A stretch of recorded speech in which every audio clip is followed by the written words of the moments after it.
বাংলাদেশের বর্তমান পরিস্থিতি দেখলে মনে হয় যে বাংলাদেশের শিশুদের জীবনের কোনো দাম নাই। একদম হামে ৫ শতাধিক শিশু মারা গেল। আ দেখছিলাম রিপোর্টে যে পানিতে ডুবে বছরে ১১,০০০ শিশু মারা যায় প্রতি বছর। পর্দা করলে হয়তো ধর্ষণ হবার আ ধর্ষিত হবার একটা সম্ভাবনা আশঙ্কা কমে। এই শিশুদের পর্দা করারও বয়স হয় না। ২, ৩, ৪ এত ছোট বা কোলের শিশু পর্যন্ত ধর্ষণের শিকার হয়। বেশিরভাগ ক্ষেত্রে কিন্তু এই অ্যাবিউজটা হয়ে থাকছে হলো আত্মীয়-স্বজন বা কাছের মানুষদের। কাজে এই আত্মীয়-স্বজন বা কাছের মানুষ কিন্তু করতে পারছে এজন্য যে এই বাচ্চাগুলা তারা যেহেতু তার প্যারেন্টসরা তাকে সহজে বিশ্বাস করছে তারা আপনার পরামর্শ কি? যেমন ধরেন উন্নত বিশ্বের বিভিন্ন জায়গায় আমরা দেখি যে শিশুদেরকে টাচ করাটা আসলে এখানে অ্যাপ্রিশিয়েটেড না বা প্রাইভেট পার্ট গুলা তাকে বলতে হবে এবং প্রাইভেট পার্টের তার যেমন বাটক নিপল, হ্যাঁ, তার যে লিপস, ঠোঁট, এই যেগুলা যে তার খুবই একান্ত নিজের এবং এগুলা শুধুমাত্র বাবা মা এবং গণধর্ষণের মনস্তত্ত্বটা কি? একজন খুব পাশবিক আচরণের হতে পারে, নৃশংস, পৈশাচিক বা আচরণ হতে পারে। আশেপাশে সবগুলো মানুষ একসাথে এরকম হয়ে ধর্ষণের একটা জায়গায় কিন্তু এক ধরনের পাওয়ার গেম। হ্যাঁ, অর্থাৎ হলো আমি আমার শক্তিমত্তা প্রদর্শন করছি এবং এমন একটা নারীর ক্ষেত্রে যে নারী অনেক ডিজারেবল, একটা আসলে মানসিকভাবে তারা খুব ফ্র্যাজাইল থাকে, মানসিকভাবে তারা কিন্তু বেসিক্যালি খুব দুর্বল, মানসিকভাবে কিন্তু খুব হীনমন্য ব্যাপারটা থাকে। মধুমিতা পান্ডে ভারতেরই তিনি ১০০ ধর্ষকের সাক্ষাৎকার নিয়েছিলেন এবং তারপরে তার যে একটা কনক্লুশন ছিল তিনি পেয়েছিলেন যে এই ১০০ জনের মধ্যে ২ থেকে ৩ জন অনুশোচিত। বাকিরা সবাই জাস্টিফাই করে তো যে একটা শিশু বড় হয়ে প্রাপ্তবয়স্ক হয়ে সে যা কিছু ভালো করে সেটা যেমন কন্ট্রিবিউটেড বাই হিজ প্যারেন্টস, ঠিক তেমনি তার যে নেতিবাচক আচরণ করে কোনো না কোনো ভাবে কিন্তু এখানে প্যারেন্টিং এর সাথে, অর্থাৎ ব্যক্তি আক্রমণ খুব বেড়েছে এবং সেটি একদম অশ্লীল গালিগালাজ প্রশ্ন হবে লাগামহীন। জানতে চাই, জানাতে চাই এই সময়ের পালস অফ পলিটিক্স। হামে শিশু মৃত্যু ছাড়িয়েছে প্রায় ৫ শতাধিক। গবেষণা বলছে প্রতি বছর পানিতে ডুবে মারা যায় ১১,০০০ শিশু। অবহেলা, অবজ্ঞায় আমাদের শিশুদের জীবন একদিকে যেমন নিতান্তই নগণ্য, অন্যদিকে আবার হেসে খেলে বেড়ানো রামিসা, ইরা, নিশাদদের মতো অসংখ্য নাম জানা অজানা শিশুর মৃত্যু হচ্ছে নৃশংস বিকৃত যৌনাচারের শিকার হয়ে। যারা প্রাণে বেঁচে যায় তারাও বড় হয় অসম্ভব মানসিক ট্রমা নিয়ে। পুরুষ শিশুরাও নিরাপদ নয় এই মানুষরূপী নরপিশাচদের কাছে। কিন্তু যারা ধর্ষক তারাও তো এই সমাজেরই অংশ, কারো সন্তান, বাবা, ভাই, আত্মীয় বা বন্ধু। কেন একজন পুরুষ শিশু ধর্ষক বা নিপীড়ক হয়ে ওঠে? কিভাবে নিরাপদে রাখা যায় আমাদের শিশুদের, সেই সঙ্গে আজকের ছেলে শিশুটি যেন ভবিষ্যতে ধর্ষক বা নিপীড়ক হয়ে না ওঠে, সেজন্য কি কিছু করণীয় আছে? এছাড়াও বর্তমান সময়ে বিশেষ করে সামাজিক যোগাযোগ মাধ্যমে ব্যক্তিগত চরিত্র হনন ও অশ্লীল গালিগালাজ এত কেন বেড়েছে? কেন অশিক্ষিত থেকে শুরু করে শিক্ষিত ভদ্রলোক নারী পুরুষ নির্বিশেষে প্রকাশ্যে স্বাচ্ছন্দ্যে ব্যবহার করছেন অশ্লীল শব্দ বা গালি? এর প্রভাব কেমন? এসব নিয়ে কথা বলতে স্বপ্নধরা নিবেদিত পালস অফ পলিটিক্সে আমার আজকের অতিথি মনোরোগ বিশেষজ্ঞ ডাক্তার মেখুলা সরকার। ডাক্তার মেখুলা সরকার, আপনাকে স্বাগত জানাচ্ছি পালস অফ পলিটিক্সে আমার আজকের আয়োজনে। যে আপনাকে ধন্যবাদ, আপনি সময় দিচ্ছেন, যুক্ত হয়েছেন। আমি আসলে আপনার সাথে বিশেষ করে কথা বলতে চাই যে মানে বাংলাদেশের বর্তমান পরিস্থিতি দেখলে মনে হয় যে বাংলাদেশের শিশুদের জীবনের কোনো দাম নাই। একদম হামে ৫ শতাধিক শিশু মারা গেল। দেখছিলাম রিপোর্টে যে পানিতে ডুবে বছরে ১১,০০০ শিশু মারা যায় প্রতি বছর পরিসংখ্যান।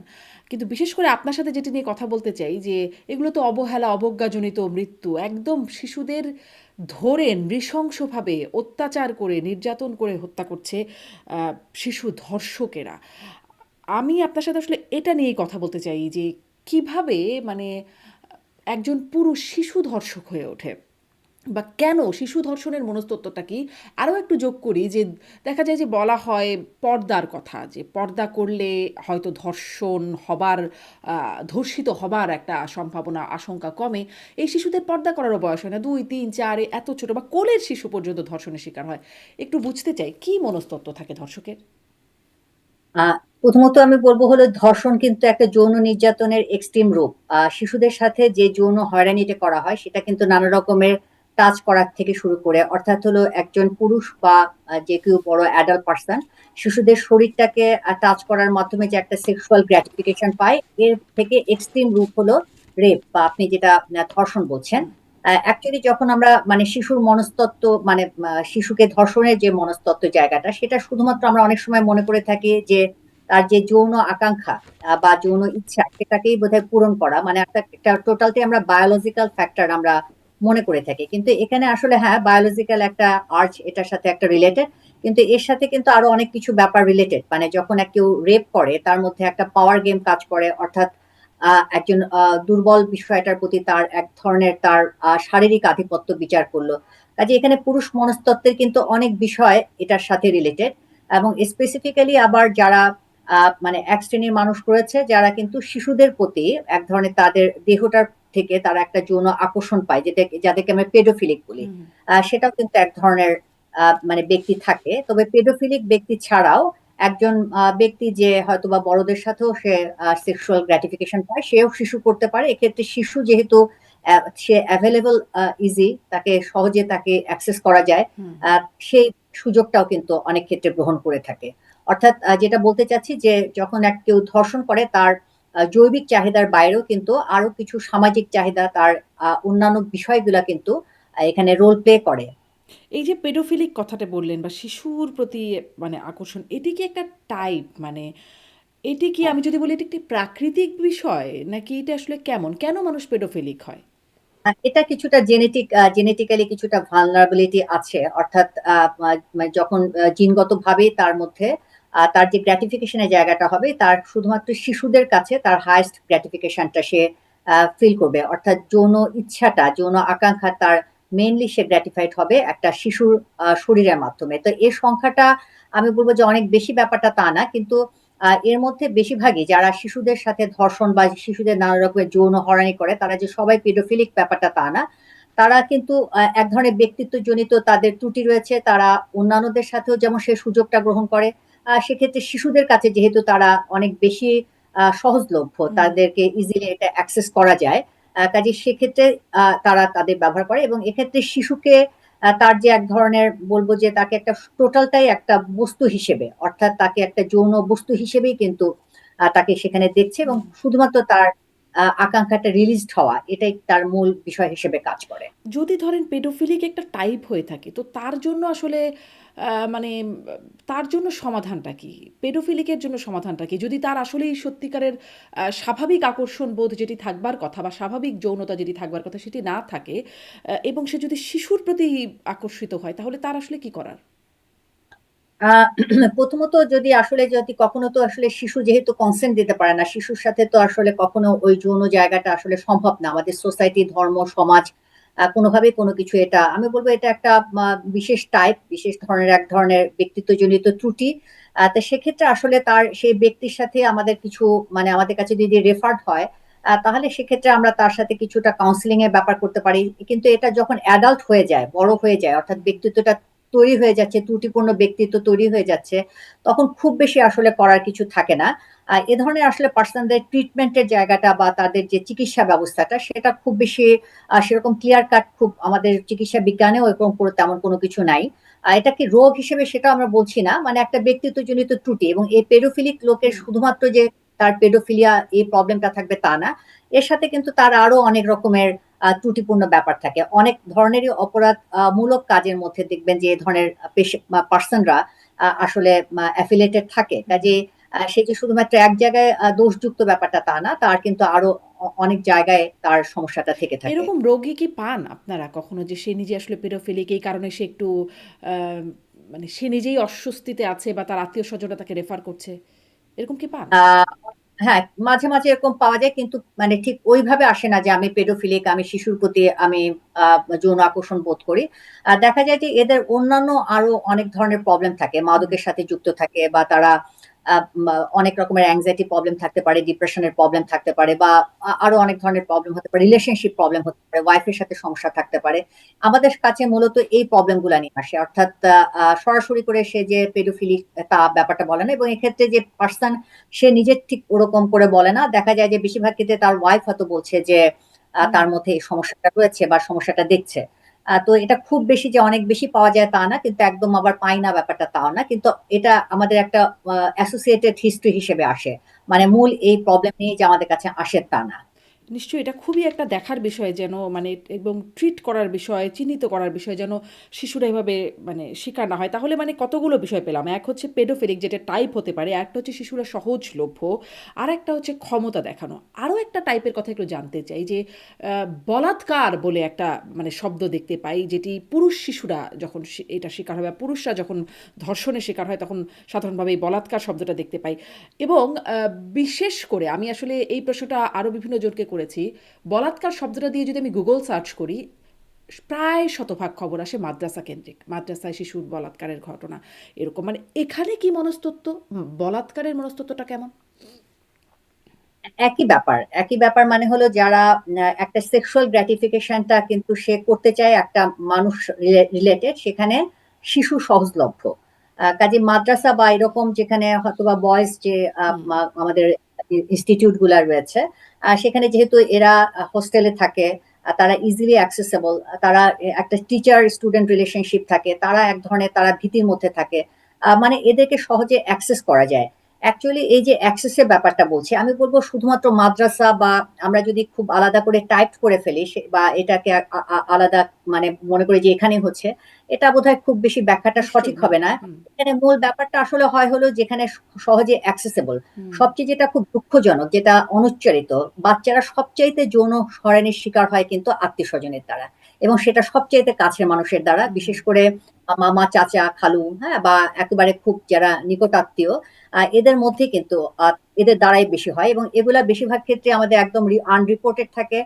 অনেক ক্ষেত্রে প্যারেন্টসরা এটা বিশ্বাসই করে না, প্যারেন্টস এর কাছে বললেও হয়তো বা সেটা তারা সেটা ঠিক গ্রহণযোগ্যতা অনেক সময় পায় না, বিশ্বাসও করে না অনেক ক্ষেত্রে, বা তারা জানলেও জিনিসটা আর সামনে আনে না, এবং এটা কিন্তু একদম বলবো যে মিডিয়া বা সবকিছু থেকে আন্ডার রিপোর্টেড, এবং অনেক ক্ষেত্রে এটা কিন্তু হয়তো রেপের মতন কিছু না হলেও এক ধরনের ম্যানিপুলেশনের ব্যাপার হয়, যেটা এই ট্রমাটা তারা অনেকদিন ধরে বহন করে নিয়ে আসে। এদের কিন্তু একটা সিগনিফিকেন্ট অংশ পরবর্তীকালে মানসিক নানা রকমের জটিলতার মধ্যে ভুগে, এবং আমরা যখন হিস্ট্রি নিতে যাই তখন কিন্তু আমরা দেখি যে আমরা তাদের ছোটবেলায় একটা চাইল্ড অ্যাবিউজের হিস্ট্রি ছিল, এবং বেশিরভাগ ক্ষেত্রে কিন্তু এই অ্যাবিউজটা হয়ে থাকছে হলো আত্মীয় স্বজন বা কাছের মানুষদের কাজে।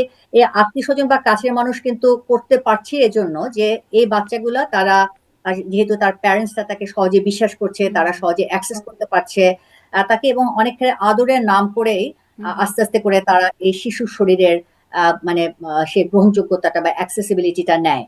কাজে এক্ষেত্রে আমি বলবো একটা নির্দিষ্ট খালি মাদ্রাসা বা স্পেসিফিক ইনস্টিটিউটে আমাদের টাইপ না করে, আসলে মূল ব্যাপারটা হলো যেখানে বাচ্চারা সহজলভ্য হচ্ছে, যেখানে এই সম্পর্কটা এক ধরনের পাওয়ার ব্যাপারটাও আছে, যেখানে বাচ্চারা ভয় পাচ্ছে, এটা নিয়ে ডিসক্লোজ করতে ভয় পাচ্ছে। একটা বাইরের স্ট্রেঞ্জারকে নিয়ে বললে যেমন সে বাবা মা এটা নিয়ে সচেতন হবে, বা বাবা মা হয়তো এটাকে একটা গ্রহণ করবে, কিন্তু যখনই হলো আত্মীয় হচ্ছে, আত্মীয় কিন্তু তাকে নানা রকমের ভয় ভীতি হুম। দেখাচ্ছে যে তোমার মা বাবাকে বলে দিলে তোমার কাছে এই হবে।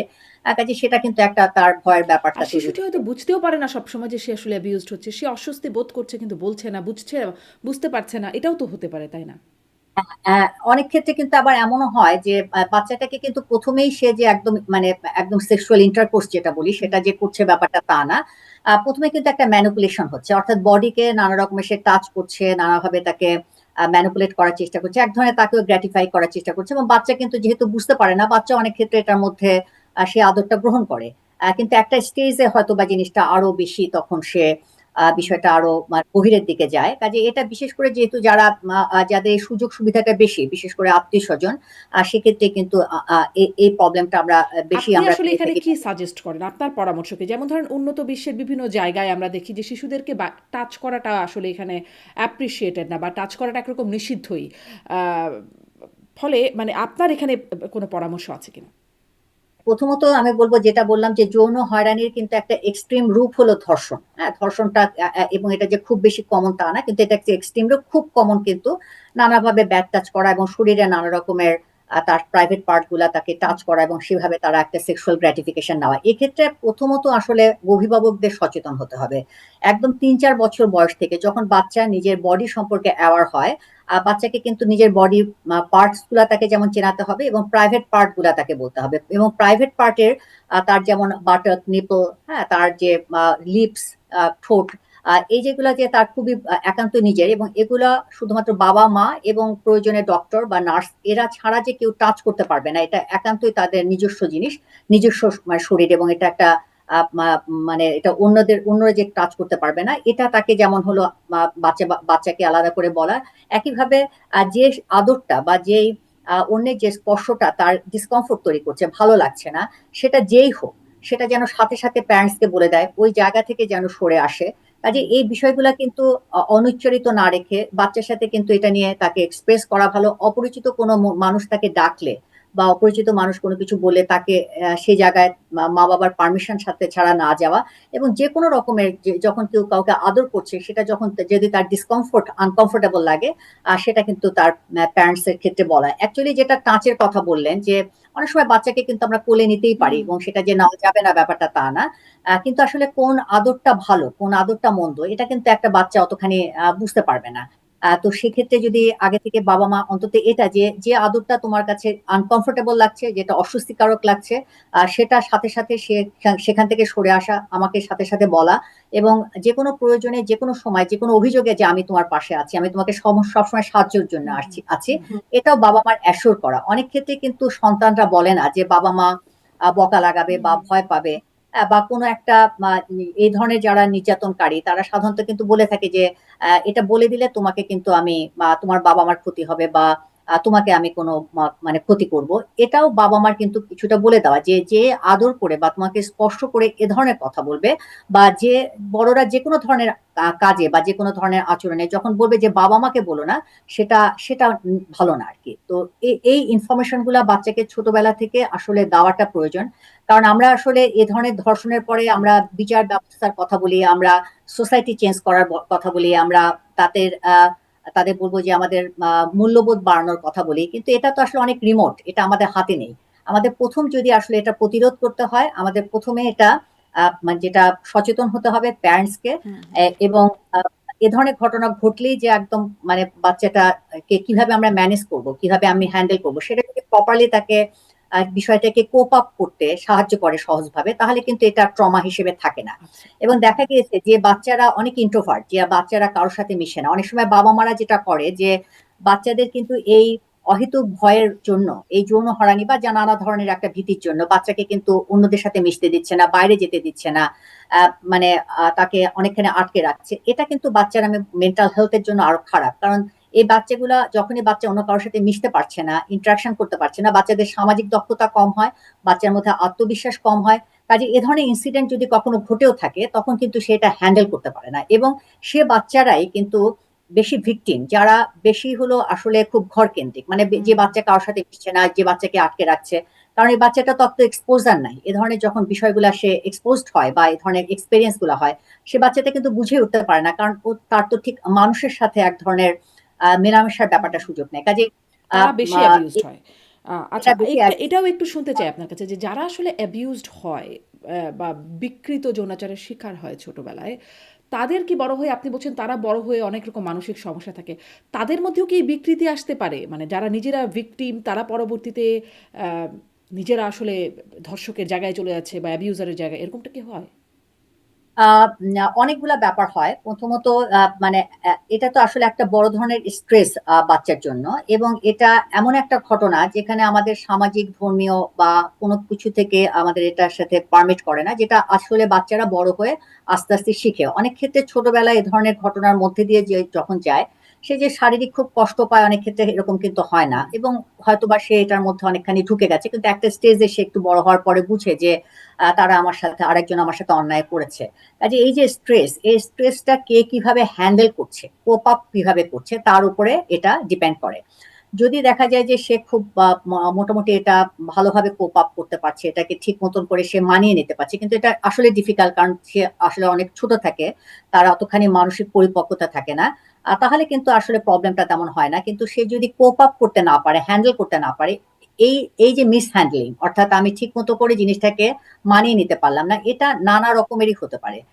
অনেক ক্ষেত্রে দেখা যায় যে তার অ্যাংজাইটি হচ্ছে, ট্রমা হচ্ছে, পুরুষদের প্রতি এক ধরনের নেতিবাচক চিন্তা হচ্ছে, বড় হলে তার দাম্পত্য জীবনে এফেক্টেড হচ্ছে, এবং অনেক রকমের স্ট্রেসটা কোপ আপ করতে না পারলে নানা রকমের হিস্টেরিয়া বা কনভার্সন, যেমন ফিট পড়ে, খিঁচুনি হয়, মাথা ব্যথা হয়, কনসেন্ট্রেশনের প্রবলেম হয়, খিটখিটে হয়, এটা একটা গ্রুপ।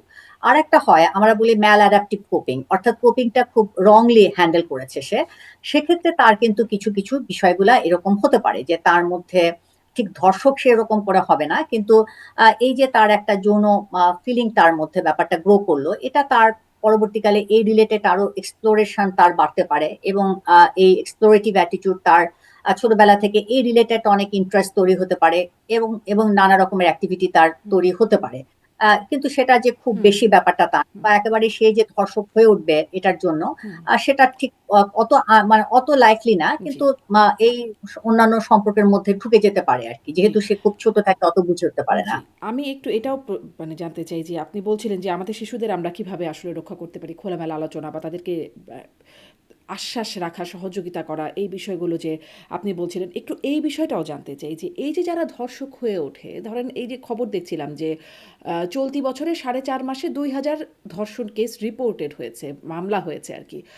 আর মামলা না হওয়া ঘটনায় আমরা জানি যে আসলে মামলা হওয়া ঘটনার চেয়ে না হওয়া ঘটনা অনেক বেশি থাকে।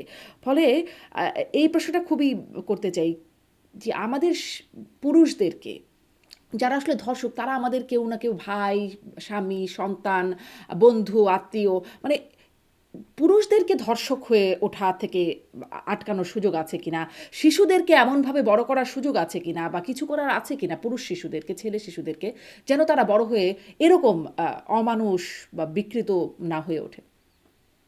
ডেফিনেটলি, অ্যাকচুয়ালি মানে এই যে সেক্সুয়ালিটি মানুষের মধ্যে যে যখন হলো অ্যাডোলেসেন্ট এজে সে প্রবেশ করে, তখনই কিন্তু তার মধ্যে নানা রকমের আমাদের সেক্স গ্ল্যান্ড গুলো অ্যাক্টিভ হয়, আর যে তাদের নানা রকমের জৈবিক অনুভূতির মধ্যে দিয়ে একটা শিশু বা অ্যাডোলেসেন্ট এজে আস্তে আস্তে করে যায়। এই সময়টা খুব গুরুত্বপূর্ণ, অর্থাৎ এই সময় এই যে নতুন তার ফিলিং, এটাকে সে হ্যান্ডেল করবে কিভাবে, সেটা অনেকখানি কিন্তু ডিটারমিন করে দেয় যে ভবিষ্যতে তার এই রিলেটেড রোলটা কিরকম কিরকম করে হবে। অর্থাৎ এই সময় একটা বাচ্চা কিভাবে বেড়ে উঠছে, তো আপনি যেটা বললেন যে এই সময় কিন্তু আসলে নারী পুরুষের একটা কনসেপ্ট তৈরি হয়। অর্থাৎ এই যে আর একটা মেয়ের সাথে তার ভালো লাগছে বা তার প্রতি আগ্রহ বোধ করছে, তার যে বাউন্ডারি সেটিংটা, হুম, অর্থাৎ কতটুকুন তার লিমিট, এই লিমিটটা কিন্তু নির্ধারণ করে দেওয়ার জায়গাটা অবশ্যই হলো এটা পরিবার থেকে ব্যাপারটা আসতে হবে। অর্থাৎ হলো তোমার ভালো লাগবে আরেকজনের সাথে, আরেকজনের টাচ ভাল লাগতে পারে বা আরেকজনের প্রেজেন্স ভাল লাগতে পারে, কিন্তু তোমার মানে লিমিটটা কতটুকুন, এটুকুন কিন্তু আমাদের যদি বাচ্চাকে আমরা প্রথম থেকে ব্যাপারটা বলে দিই, অর্থাৎ what to do and what not to do, কতটুকুন কি আমি করতে পারবো কি আমি করতে পারবো না, এটা অ্যাকচুয়ালি ছোটবেলা থেকে যদি আমাদের এই জায়গাগুলো ইনস্টল করে দেই, যেটা আমাদের ধর্মীয় শিক্ষা বা আমাদের সামাজিক শিক্ষা বা বাবা মার জায়গা থেকে, এবং যত বেশি হলো বাচ্চাদের এই রিলেটেড ব্যাপারগুলো বলতে পারবে, অর্থাৎ তোমার অনেক রকমের জৈবিক অনুভূতি হচ্ছে, কিন্তু এই জিনিসটাকে হ্যান্ডেল করবে কিভাবে। বাচ্চারা আসলে যেটা হয়, যখন একটা পুরুষ শিশু এই ধরনের এক্সপিরিয়েন্সের মধ্যে দিয়ে যায়, সে কিন্তু অতখানি বুঝে উঠতে পারে না, হুম, তার নানা রকমের ফিলিং এর মধ্যে দিয়ে যায়। অনেক ক্ষেত্রে এই রিলেটেড ফিলিং কিন্তু নানাভাবে সে প্রকাশিত হবে, অর্থাৎ হলো একটা মেয়েকে একটা হুইসেল দিল, বা একটা মেয়েকে একটা ইফ টিচ করলো, বা হুম, একটা মেয়ের একটা অ্যাটেনশন নিল, বা প্রপোজ করলো, বা তাকে দেখি একটা তার হয়তো বা একটা এক ধরনের সে মনে মনে এক ধরনের ভালো লাগা ফিলিং তৈরি করলো, নানাভাবে এই প্রকাশটা ব্যাপারটা হতে পারে। যেটা হয় যখন একটা ইয়াং ছেলে মানে যে এটা প্রকাশ অথবা করতে ওরকম করে পারছে না, বা যখন দেখছে তার যে বন্ধু বান্ধবরা তাদের সামনে একটা মেয়েকে সে ইফ টিচ করছে বা তার হুম, সাথে হুইসেল দিচ্ছে, সেটা আবার তার তার বন্ধুদের কাছ থেকে খুব সমাদৃত হচ্ছে। তো এটা কিন্তু তখন তার একটা আইডেন্টিটিও তৈরি হয়, তো অর্থাৎ তার পিয়ার গ্রুপের কাছে সে আইডেন্টিটি খুঁজে, হুম, তার অন্যের কাছ থেকে তার আত্মপরিচয়ের জায়গাটা খুঁজে, সে আরেকজনের কাছে ভ্যালুড হতে পায়, অ্যাটেনশন চায়। কাজে যখন সে অ্যাটেনশনটা দিচ্ছে, তখন কিন্তু সে রিইনফোর্সড হচ্ছে। কাজে এই জায়গাটা অর্থাৎ হলো সে ছোটবেলা তার শুরুটাই হচ্ছে যে আমি একটা মেয়েকে যে আমি তাকে ভয় দেখাতে পারলাম, বা তাকে আমি একটা ইফটিজ করতে পারলাম, বা যে একটা বাজে কথা বললাম, সেটা কিন্তু যেখানে সে ধিকৃত হবে, তার বদলে কিন্তু তার বন্ধুদের কাছ থেকে সে হিরো হচ্ছে। বা এই যে আরেকজন একটা একটা মেয়ে তাকে দেখে হচ্ছে কুঁচকে যাচ্ছে, সে ভয় হুম, পাচ্ছে, হুম, এটা কিন্তু এক ধরনের তাকে এম্পাওয়ার্ড ফিল করছে। তো এটা এই এই বিষয়গুলোর জন্যই আসলে প্যারেন্টস এর উচিত বিষয়গুলো নিয়ে তার সাথে কথা বলা, এবং যাতে এই জিনিসগুলা সহজভাবে গ্রহণযোগ্যতা তৈরি হওয়া। এবং এ বয়সে কিন্তু তারা একটা ফিমেল পার্সনকে কিভাবে হুম, দেখবে, অর্থাৎ এটাও হলো কিন্তু আবার পরিবারের সাথে রিলেটেড।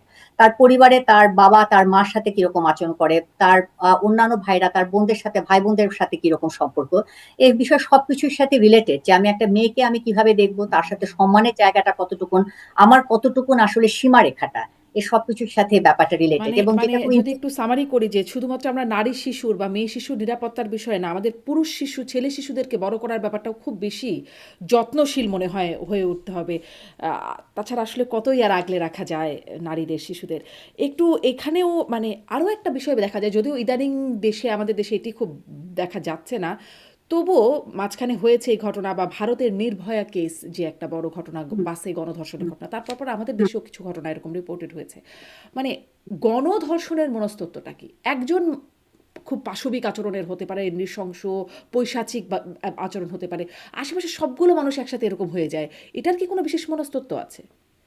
আহ, একটা ব্যাপার হলো কি, এই ধর্ষণের একটা জায়গায় কিন্তু এক ধরনের পাওয়ার গেম। হ্যাঁ, অর্থাৎ হলো আমি আমার শক্তিমত্তা প্রদর্শন করছি এবং এমন একটা নারীর ক্ষেত্রে, যে নারী অনেক ডিজারেবল, একটা পুরুষের কাছে অনেক ক্ষেত্রে নারীরা অনেক বেশি কাঙ্ক্ষিত জায়গা থাকে, কাজেই সেখানে আমি সহজে তার সাথে কথা বলতে ভয় পাই বা তাকে আমাকে গুরুত্ব দিবে কিনা সেটা নিয়ে আমাদের ভীতি থাকে। কিন্তু এমন একটা ওই সময়টা এমন একটা এই যে তার একটা পাওয়ার এক্সারসাইজ, অর্থাৎ হলো আমি একটা তার শরীরের উপরে দখল করলাম। এবং আমাদের দেশের শিশুরা অনেক ক্ষেত্রে, বিশেষ করে ছেলে শিশুরা, বড়ই হয়ে উঠে কিন্তু তার এক ধরনের এই যে তার সেক্সুয়াল যে প্লে, তার মধ্যে সে যে একটা খুব গুরুত্বপূর্ণ হুম, পার্সন। হ্যাঁ, কাজে সুপিরিয়র। আমরা কিন্তু সুপিরিয়র পার্সন এবং হলো এই পুরো সেক্সুয়ালিটিতে তার পুরুষত্বের সাথে রিলেটেড। হুম, অর্থাৎ হলো আমরা ম্যানহুড মানেই হলো যে আমাদের তার সাথে কতখানি সে যৌন ক্ষমতা। এটা কিন্তু একটা ছোটবেলার শিশুরা যখন বেড়ে ওঠে, তার বন্ধু বান্ধবদের কিছু কিন্তু নানা রকমের গল্প শুনে হুম, ফ্যান্টাসির মধ্যে থাকে, যেটা আসলে অতখানি সঠিকও না।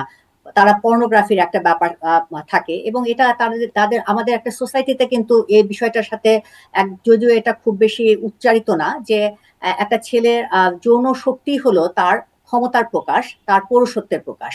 কাজে এই ক্ষমতাটা তো সবসময় সে সব জায়গায় সে হয়তো ওরকম করে প্রয়োগের, যখন ধর্ষণের ব্যাপারটা হয় এখানে ফুল ফ্লেজে, মানে একজন নারী চিৎকার করছে, একজন নারী কষ্ট পাচ্ছে, অর্থাৎ সেখানে এই যে তার অত্যাচার, এখানে কিন্তু তার এক ধরনের গ্র্যাটিফিকেশন সে হুম, এক্সপ্রেস করছে। এবং বিশেষ করে এই ক্ষমতা যারা দেখায় বা এই ধর্ষণের যে এই মনস্তাত্ত্বিক, অর্থাৎ আমি তাকে আমার পাওয়ার শো করছি, আমি আরেকটা দুর্বলের শরীরের প্রতি আমার পুরো অধিকার জায়গায়, মানে আমি পৌরুষত্বের সর্বোচ্চ মানে আমি ইয়েটা দেখাচ্ছি। এটা কিন্তু বেশিরভাগ ক্ষেত্রে আসলে মানসিক ভাবে তারা খুব ফ্র্যাজাইল থাকে, হুম, মানসিক ভাবে তারা কিন্তু বেসিক্যালি খুব দুর্বল, মানসিক ভাবে কিন্তু খুব হীনমন্য ব্যাপারটা থাকে। এবং দেখবেন হলো যে এই ধরনের ঘটনা যখন একটা ছেলে করছে, আর একটা ছেলেও কিন্তু অন্যান্যরা কিন্তু উৎসাহিত হচ্ছে, এবং এই যে সামগ্রিকভাবে আমি একটা নারীর প্রতি আমি দখল করলাম, হ্যাঁ, যে দেখুন বাসে যে নারীটি উঠছে সে নারীটি হয়তো সহজে তার জন্য অ্যাক্সেসেবল না। হুম, এখানে কিন্তু অনেকখানি সামাজিক ব্যাপার আছে। আমি বলবো জৈবিক ব্যাপারটা যত না বেশি, তার চেয়ে হলো সামাজিক এবং অন্যান্য ফ্যাক্টর গুলা অনেক বেশি রোল প্লে করে। এবং সেক্ষেত্রে কিন্তু এবং এখানে আমার মাদকের একটা ব্যাপার, যেটা হুম, হুম, আসলে যেটা আমাদের বলা উচিত, যে যে মাদক অনেক ক্ষেত্রে আমাদের যে সামাজিক বাধা, আমাদের যে নানা রকমের ভীতি, অর্থাৎ একটা ধর্ষণ করলে তো সে নানা রকমের বিচারেরও সম্মুখীন হবে, আইনের সম্মুখীন হবে, তার ফাঁসি হতে পারে। হুম, এই বিষয়গুলো কিন্তু অতখানি মাথায় থাকে না, অর্থাৎ এই ধরনের বাধা ইনহিবিশন গুলো অনেকখানি উইথড্রন হয়ে যায় যখন হলো কেউ মাদক গ্রহণ করে। মাদক যেটা হয়, আমাদের যে স্বাভাবিক যে ইনহিবিশন, এই ইনহিবিশন গুলো আমাদের সেরকম করে অতখানি থাকে না, অর্থাৎ তার মনে হয় যে কিছুই হবে না, অর্থাৎ কনসিকুয়েন্সটা সে অতখানি বিবেচনা করে না। ইভেন মাদকের ব্যাপারটা এতই ভয়াবহ যে সত্যিকার অর্থে যদি কারো নৈতিক মানদণ্ড মোটামুটি ভালো থাকে, কিন্তু যখন মাদকটা নিবে, তার এই নৈতিক মানদণ্ডের যে ইনহিবিশন, হুম। সেটা থেকেও কিন্তু অনেক ক্ষেত্রে উইথড্রন হয়ে যায়। যার কারণে মাদকের ব্যবহারও কিন্তু অনেক ক্ষেত্রে ব্যাপার এ ধরনের ঘটনাগুলো উৎসাহিত করে। এবং আপনারা দেখবেন যত রেপের ঘটনা ঘটছে, বেশিরভাগই কিন্তু রেপিস্টরা মাদকের সাথেও জড়িত। জি, মানে মাদকও একটা ভয়াবহ সমস্যা। আ আ আমি একটু এটাও নির্ভয়া কেসের কথা বলছিলাম। নির্ভয়া কেসের পরে একজন গবেষক মধুমিতা পান্ডে ভারতেরই, তিনি ১০০ ধর্ষকের সাক্ষাৎকার নিয়েছিলেন এবং তারপরে তার যে একটা কনক্লুশন ছিল, তিনি পেয়েছিলেন যে এই ১০০ জনের মধ্যে ২ থেকে ৩ জন অনুশোচিত। বাকিরা সবাই জাস্টিফাই করে যে তারা যা করেছেন ঠিক করেছেন বা ওই মেয়েটারই দোষ ছিল। এরকম একটা অবস্থায় যায়। আ মানে এটি কি করে হয়? এটি কি করে সম্ভব যে একটা মানুষ চিৎকার করছে, কষ্ট পাচ্ছে, তারপরেও সে ওই সময়ে আ মাদক বা নানান কিছুর প্রভাব, এমনকি পরেও সে অনুশোচিত না, পরেও সে মনে করে সেই ঠিক ছিল। এটা কি করে হয়? আহ এদের মধ্যে একটা বড় অংশই কিন্তু যারা রেপের মতন ঘটনা ঘটে বা সাধারণত হোমিসাইডের মতন যারা ঘটনা ঘটায়, তাদের একটা বড় অংশই কিন্তু একটু অ্যান্টি সোশ্যাল পার্সোনালিটি, অর্থাৎ এটা আমাদের একটা ব্যক্তিত্বেরই এক ধরনের ধরন, যেটা অ্যান্টি সোশ্যাল পার্সোনালিটি বলা হয়। আহ, এদের এদের মধ্যে কিন্তু অনুশোচনা বোধটা কম। অনুশোচনা আপনার কিন্তু তখনই আসবে যখন আপনার মোরাল জায়গাটা, নৈতিক জায়গাটা অনেক স্ট্রং থাকবে এবং আপনি জানবেন যে কোনটা করা ঠিক, কোনটা করা বেঠিক। এ ধরনের ব্যক্তি কিন্তু তার ইচ্ছার উপরে চলে, অর্থাৎ হলো আমি যা চাচ্ছি, আমি যা ডিজায়ার করছি সেটা যে স্যাটিসফাইড হচ্ছে, এটা কার কষ্ট হচ্ছে হচ্ছে না, এই এমপ্যাথেটিক জায়গাটাই কিন্তু থাকে না। এই ডিজায়ার ফুলফিল করছে এবং নিজের জায়গাটা এক ধরনের ডিনায়ালের মধ্যে থাকে, অর্থাৎ তার যে দোষটা, গিলটা দেখার জন্য তার যে নৈতিক মানদণ্ড থাকা প্রয়োজন, সেটা কিন্তু হয়তো ছোটবেলা থেকে তার সেভাবে তৈরি হয়নি। এবং সে যে শুধুমাত্র তার ধর্ষণের ক্ষেত্রে না, অন্যান্য যে কোনো মানে যে কোনো ক্ষেত্রে সে নিজের কাজটাকে, সে যদি কাউকে মেরেও ফেলে সেটাও কিন্তু সে এক ধরনের জাস্টিফাই করবে যে তার এক ধরনের রেশনালাইজেশন করবে। কাজে এ ধরনের ব্যক্তিদের কিন্তু রিমোর্স, অর্থাৎ যখনই আমি কোনো কিছু অনুশোচনা করব তখনই কিন্তু হলো আমার নৈতিক জায়গাটা আমার চলে আসে। তো সেই জায়গাটা কিন্তু স্বাভাবিকভাবে এ ধরনের ব্যক্তিদের কম থাকে। জি। শিশুদেরকে এই এমপ্যাথেটিক বা সহানুভূতিশীল করে বড় করে তোলার সেটার জন্য আপনার পরামর্শ কি? কারণ আজকের শিশুই ভবিষ্যতে খুব ভালো ব্যক্তিত্ব হয়ে ওঠে, ধর্ষকও তারাই হয়ে উঠবে নিশ্চয়ই। ফলে এখানে আপনার কি পরামর্শ?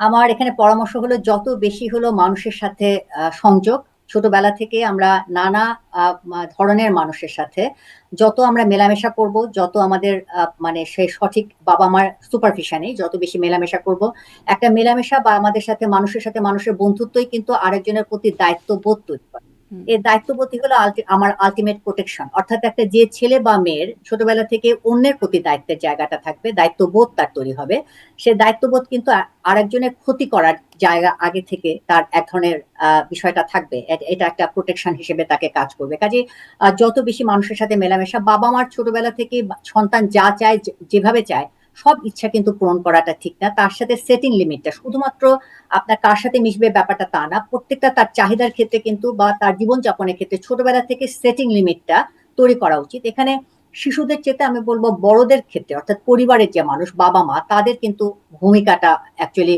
গুরুত্বপূর্ণ।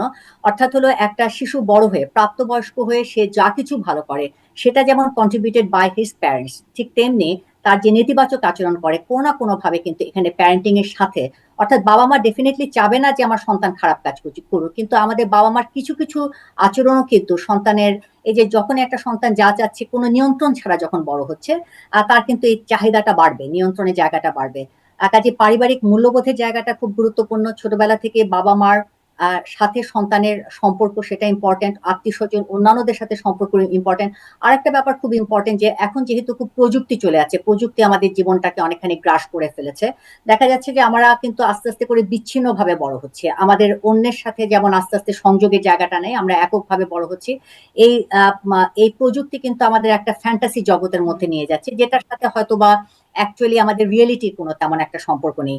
কাজে প্রযুক্তি একইভাবে আমাদের বিচ্ছিন্ন করছে এবং আমরা এমন কিছু ছোটবেলা থেকে শিশুরা দেখছে যেটা অনেক ক্ষেত্রে তাদের মধ্যে সংবেদনশীলতাটা কিন্তু কমিয়ে ফেলছে। যেমন একটা ভিডিও গেমের নামে আমরা আরেকজনকে খুন করছি, মারছি, কাজে কাছে ইজি হয়ে আসছে, আমাদের ভায়োলেন্ট অনেক অ্যাক্ট দেখছি।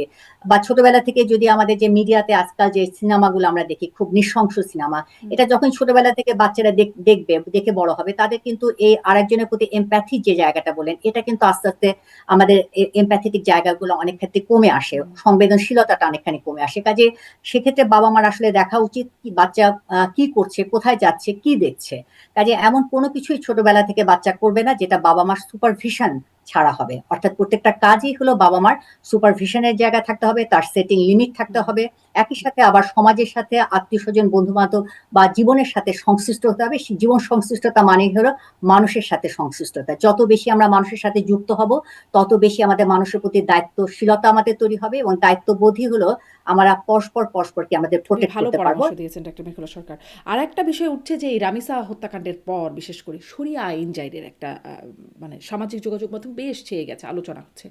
আপনার কি মনে হয় যে এরকম মানে এটি কোনো কার্যকর পদ্ধতি হতে পারে? কারণ অনেকের একটা দাবি উঠছে, ফলে এটির একটা মানে বিশ্লেষণ জানতে চাই।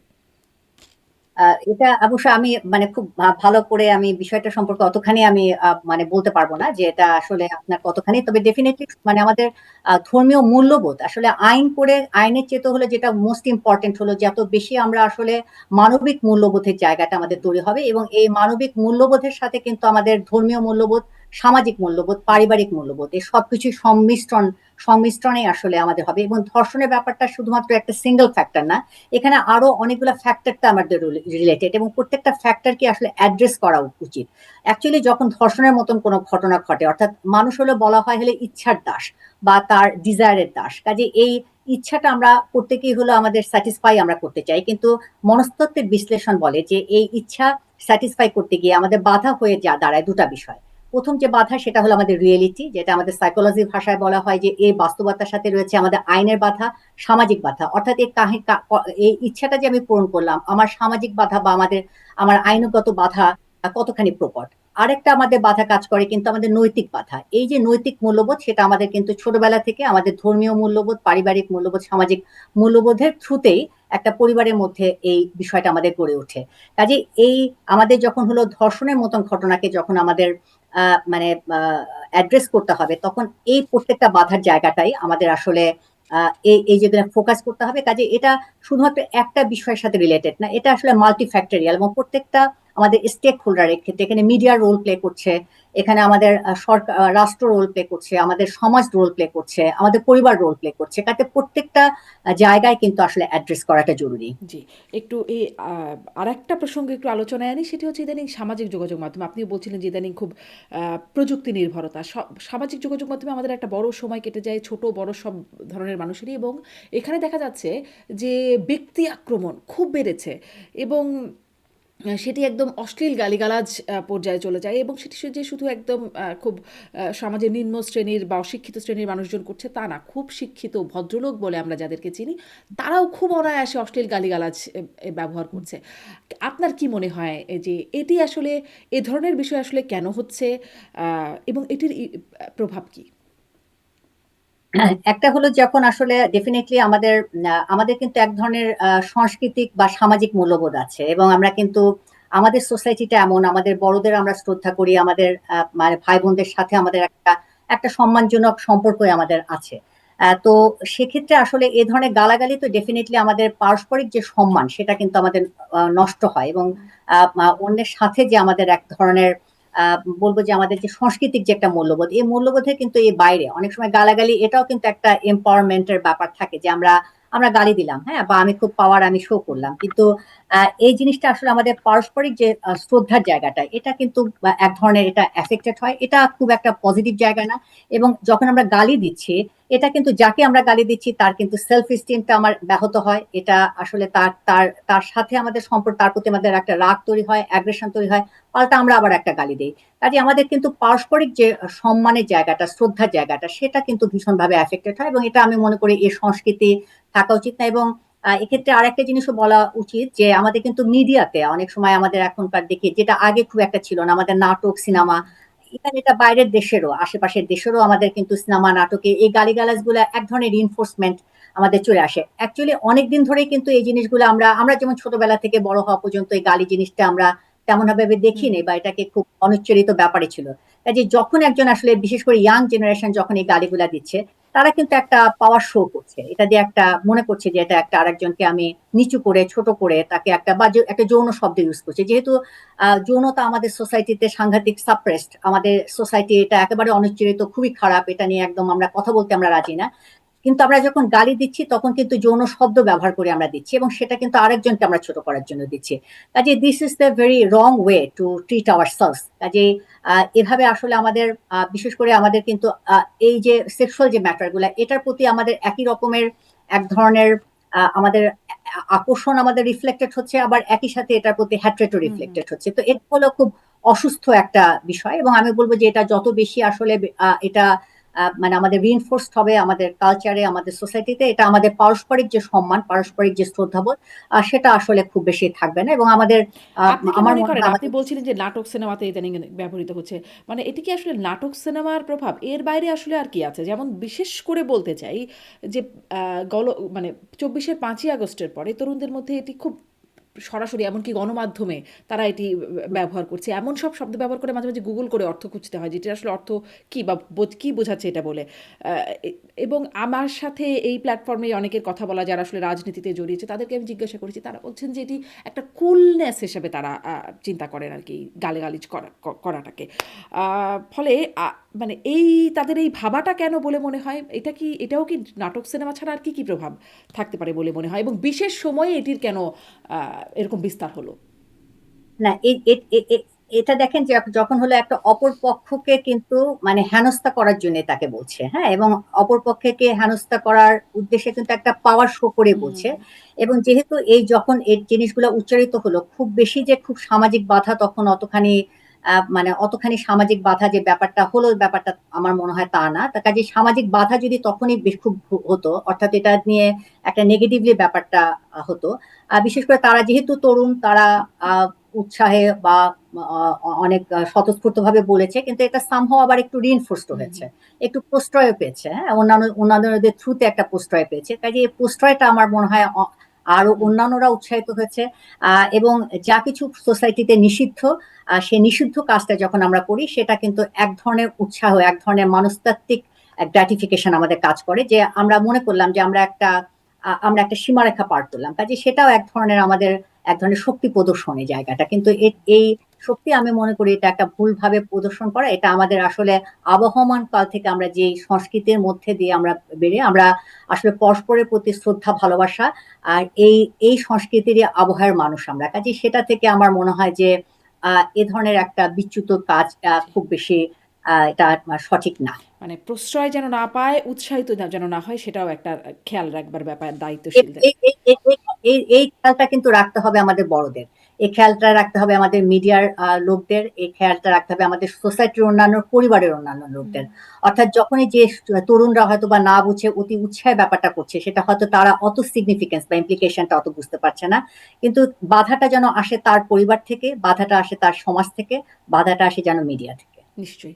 অনেক অনেক ধন্যবাদ ডাক্তার মেঘলা সরকার। অনেকগুলো বিষয়ে আপনার কাছ থেকে সচেতন যদি হবার সুযোগ থাকে মানুষের, সেটি যদি হয়, এটি একটা কার্যকর আলোচনায় পরিণত হবে। অনেক ধন্যবাদ আপনাকে, সময় দিয়ে আপনি যুক্ত হয়েছেন, অনেকক্ষণ কথা বললাম। অনেক ধন্যবাদ।